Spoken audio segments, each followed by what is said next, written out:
my car fixed yet? It's the Studebaker. Yeah, you know, the one with the little doggy in the window that goes...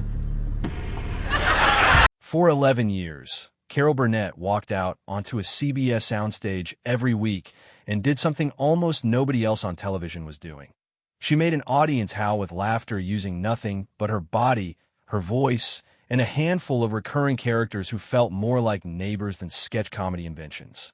She tugged her ear at the end of every show as a secret hello to her grandmother. She let Tim Conway wreck a scene on live tape and laughed along with everyone else. She built, alongside Harvey Korman and Vicki Lawrence, one of the most beloved ensembles in the history of American television.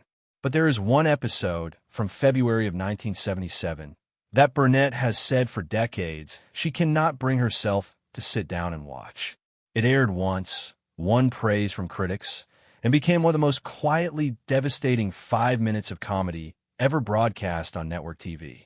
To understand why a woman who built a career out of fearlessness still turns away from this particular half hour, you have to go back much further than 1977, back to a one-room apartment in Hollywood, a grandmother who saved her, and a childhood that gave her far more material than anyone in that studio audience ever knew.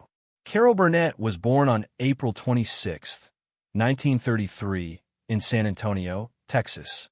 Her parents, Joseph and Ina Burnett, both struggled with alcoholism, and neither was equipped to raise a child. Her father drifted between jobs, including work at a movie theater, and her mother's drinking kept her emotionally out of reach. By the time Carol was a toddler, the two adults who were supposed to anchor her life had effectively checked out of it. It was her grandmother, Mabel Eudora White, whom Carol called Nanny, who stepped in and raised her. In 1940, Nanny and Carol left Texas for Hollywood, chasing the thin hope of something better. What they found instead was a single, cramped room in a rundown boarding house, shared with an assortment of other people barely holding their lives together. Addicts, the mentally ill, people surviving on public assistance, and little else. Carol and her grandmother lived on a small government check, stretched as far as it could go, which usually wasn't very far. What Nanny lacked in money, she made up for in devotion. For the first time, Carol had an adult in her life who showed up for her consistently. It was a poor childhood, but for the first time, it was a safe one. In the middle of that chaos, young Carol invented her own escape hatch. She created an imaginary alter ego, a supposed twin sister who was everything she felt she wasn't. Confident, glamorous, endlessly charming. She would slip out, change her look, and reappear in character. And by her own account, she pulled it off so convincingly that some of the adults in the building genuinely believed the sister existed. It's a small, strange detail from her early life, but it tells you something important. Performance wasn't just a hobby for Carol Burnett. It was a coping mechanism before it was ever a career. Every Saturday, when they could scrape together the quarter it cost for 2 tickets, Carol and her grandmother went to the movies. For a couple of hours, the peeling wallpaper and the shouting down the hall disappeared, replaced by glamour, order, and stories with happy endings. It was in one of those darkened theaters that a young Carol first heard Johnny Weissmuller's Tarzan yell and became obsessed with recreating it at home.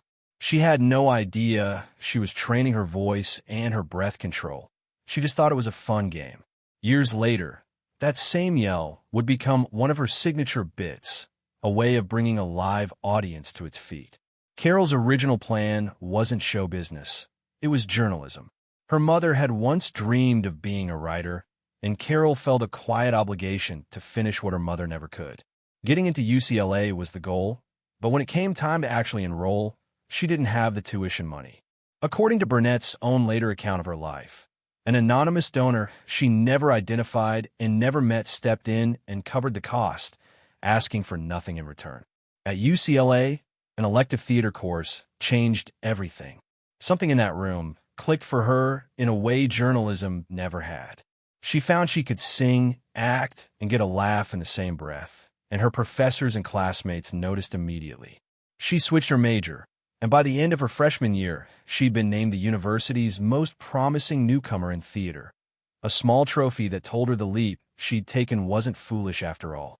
Not long after, Working as a movie theater usherette to make ends meet, Burnett found herself at a party in San Diego, where again, according to her own retelling over the years, a stranger she'd never met offered to loan her and a fellow student enough money to get to New York and chase a career on Broadway, on the condition that she never reveal his identity and that she pay the favor forward once she'd made it. Whatever the exact details, the broad strokes are consistent across her interviews and memoirs. An act of unexplained generosity gave her the means to leave California, and she took it. Amid all the broad physical comedy, one recurring bit stood apart. New York was not kind at first. Money disappeared fast in an expensive hotel, and there were moments she nearly gave up and went home. She eventually found her way to the Rehearsal Club, a boarding house for young women trying to break into performing, where she shared a room and a single bathroom with several other aspiring actresses. It wasn't glamorous. It was, by her own account, one of the happiest times of her life, because for once she wasn't just surviving, she was working towards something. Her first real break came from an unlikely place, a comic love song written about Secretary of State John Foster Dulles, an absurd bit of material that she performed so well it became a minor sensation in New York club circles. That song opened doors, including an appearance on Jack Parr's show and, in January 1957, her debut on The Ed Sullivan Show. From there, small television roles followed, and in 1959, she landed the lead in Once Upon a Mattress, an off-Broadway musical that transferred to Broadway and made her a legitimate stage star, earning her a Tony nomination in the process. Between 1959 and 1962, Burnett was a regular on The Gary Moore Show, where she developed a recurring cleaning lady character and won her first Emmy.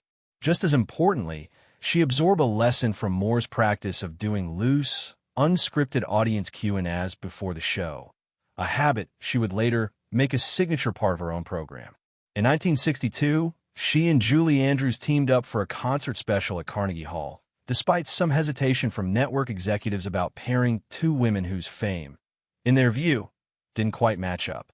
The special was a hit, winning multiple major awards and even producing a soundtrack album. Then, on September 11, 1967, The Carol Burnett Show premiered on CBS, and for the next 11 seasons it became appointment television, regularly pulling in tens of millions of viewers a week.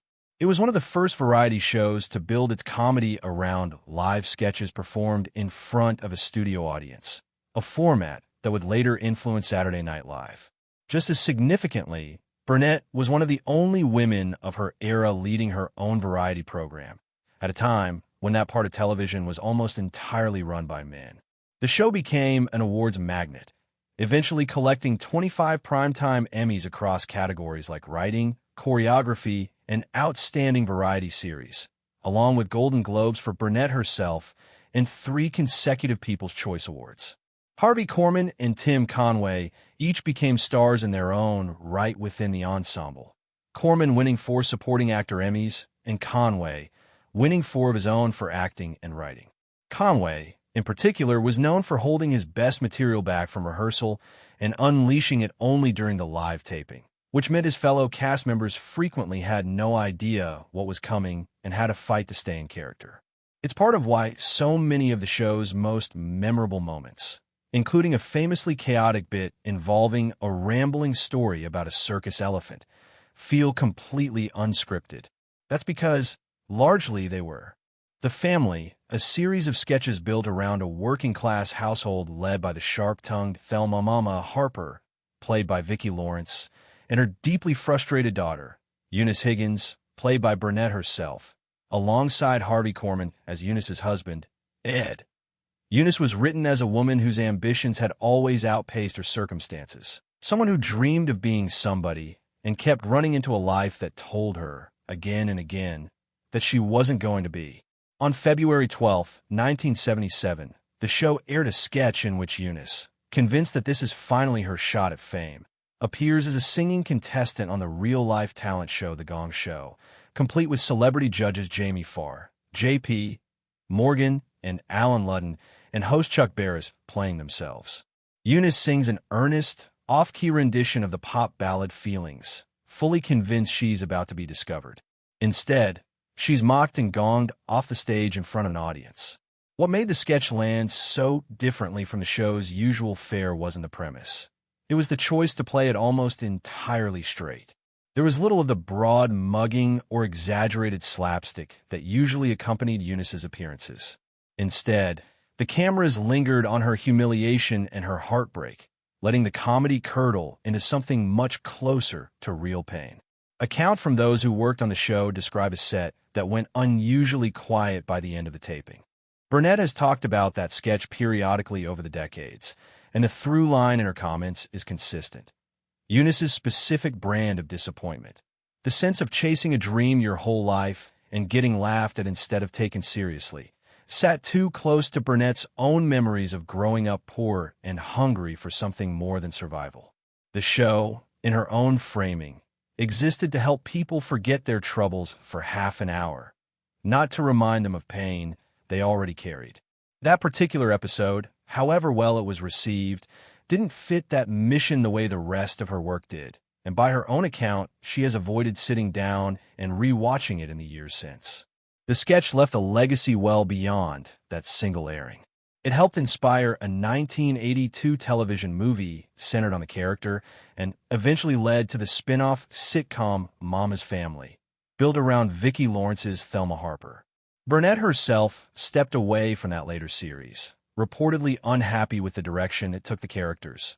But the original 1977 sketch is still remembered by critics and longtime fans as one of the most quietly powerful 5 minutes the Carol Burnett show ever produced.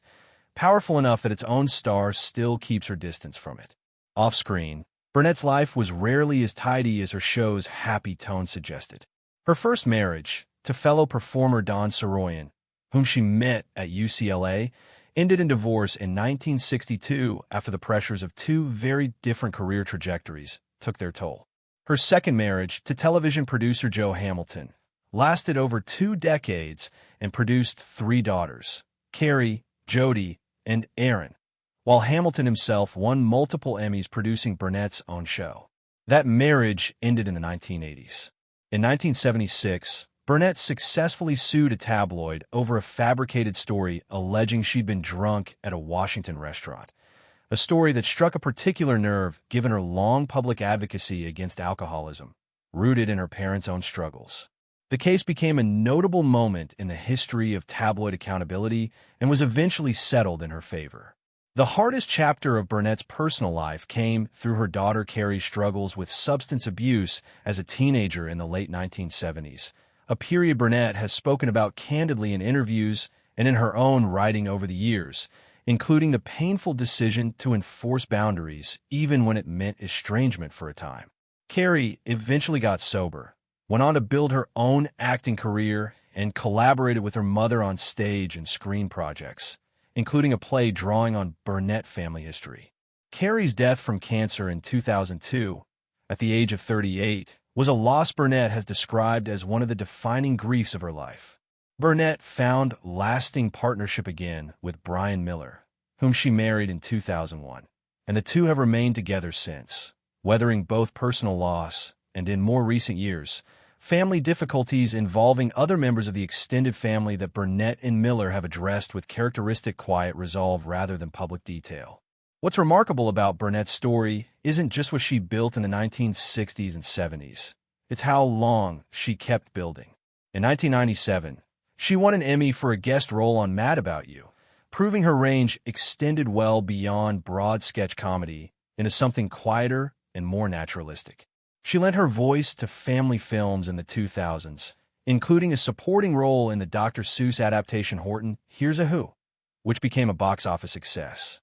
She returned to Broadway at the end of the 1990s in Stephen Sondheim's review putting it together 3 decades after she'd last performed on a Broadway stage. Then, well in her 80s and 90s, she kept surprising audiences. In 2022, she appeared in the final season of Better Call Saul as Marion, an elderly widow whose quiet unraveling of Saul Goodman's lies became one of the show's most tense and talked about moments. A performance that drew praise from the show's creators for the weight she brought to just a handful of scenes.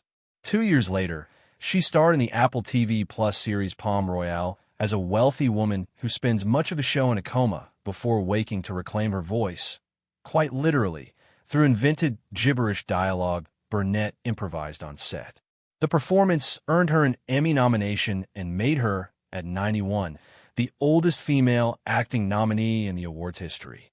Across nearly 70 years in front of an audience, Carol Burnett has played countless characters, absorbed decades of praise, and built a body of work defined by generosity, timing, and an almost bottomless willingness to look silly in front of millions of people.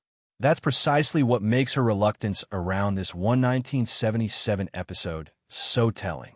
It wasn't a performance that embarrassed her or one that critics panned. By every external measure, it succeeded. What it did instead was strip away the safety net that usually came with playing Eunice. The exaggerated voice, the big physical gestures, the reliable rescue of a punchline, and leave behind something that looked a great deal like Burnett's own childhood staring back at her from soundstage. For a performer who spent a lifetime turning hardship into laughter for other people's benefit, that 1/2 hour asked her to sit inside the hardship itself, without the joke to soften it. Nearly 50 years later, by her own account, that's still the one episode she'd rather leave unwatched.